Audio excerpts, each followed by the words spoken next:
they've actually done us a huge favour. Wow. But little did most of us know, Tassie devils can actually swim extremely well. Some of the diseased animals swam across the canal and got into that first area, which is called the Forestier Peninsula. Now, once we realised that it had made it across, we quickly captured all of the devils in that zone, euthanised the diseased devils, and released healthy devils back out. Now, to prevent them from crossing that canal again, we then installed a devil-proof fence that runs straight across the embankment of that canal and goes a few metres out into the water as well, so no longer can they cross. So as far as down here is concerned, we still are 100% disease-free as it never made it this far, thank God for that. Yeah. Yeah. How many devils are there in here? Look, I don't know, because we've got a lot of wild devils living here too. In fact, there's one that's living under this car right now. What?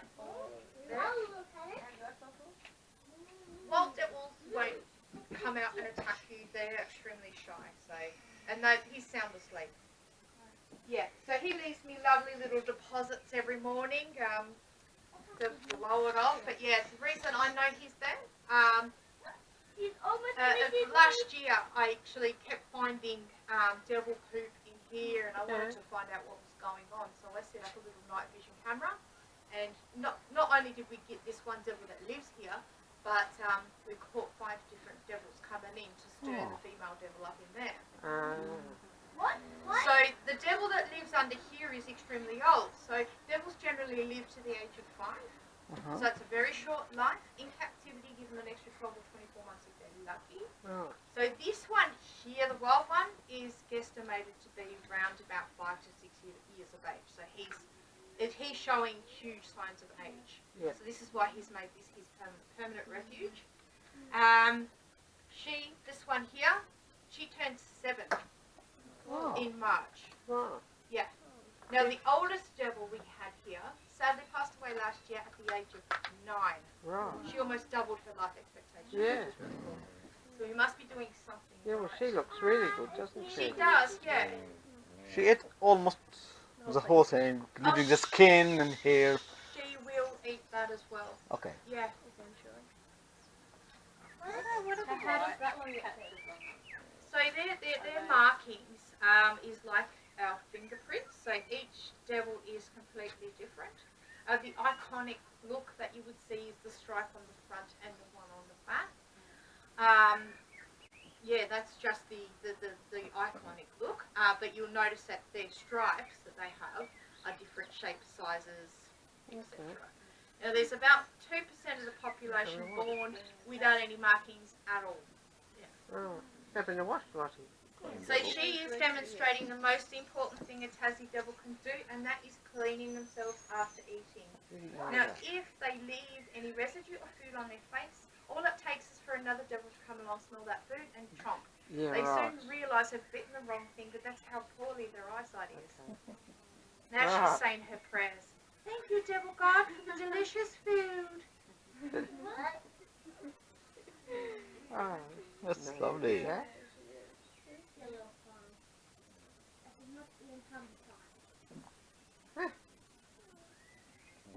They're absolute sweet little things. I mean, I'd love to pick them up and hug them, but they are definitely not the sharpest tools in the shed, which means you can never domesticate a devil. They will forever remain wild, so you can't actually pick them up and pat them. I will tell you though, their fur is really super soft.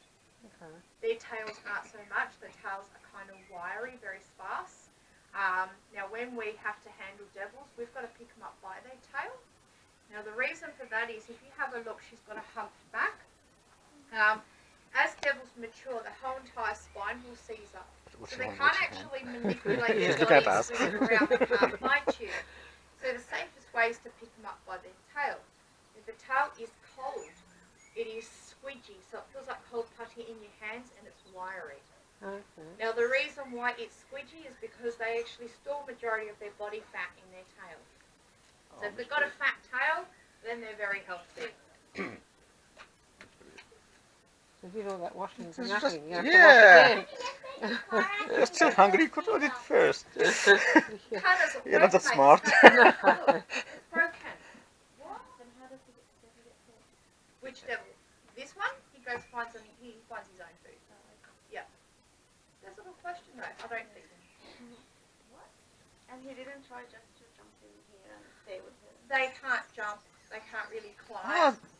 As you can see with her trying to jump up and catch that. Just about. She's just chewing off that last bit of skin. Think you have to have another one. That's the best How bit. in my time you can see the morning is much like Well, look, the devils that we care for, they come from the breeding centres. reading. From the breeding centres. So there are centres where people breed Tasmanian devils to build up Whoa. their number. Okay? So with devils, when they hit a certain age in their life, unfortunately what happens is their sleeping patterns reverse. Oh. Their stomachs are too strong for their sleeping patterns. So as soon as they smell a human coming, they think they're going to get fed. Yeah. So these guys here are classed as day walkers. So unfortunately they can't be released. Otherwise they'll be roaming around during the day, smelling out for a human. And they Right. will bite your ankle off. Okay. Why Okay. can't I get a car then? Yeah. This one's a wild one. He's fine. Why can't that devil smell a car and eat it? Alright, so we're going to leave her to finish off her Yeah.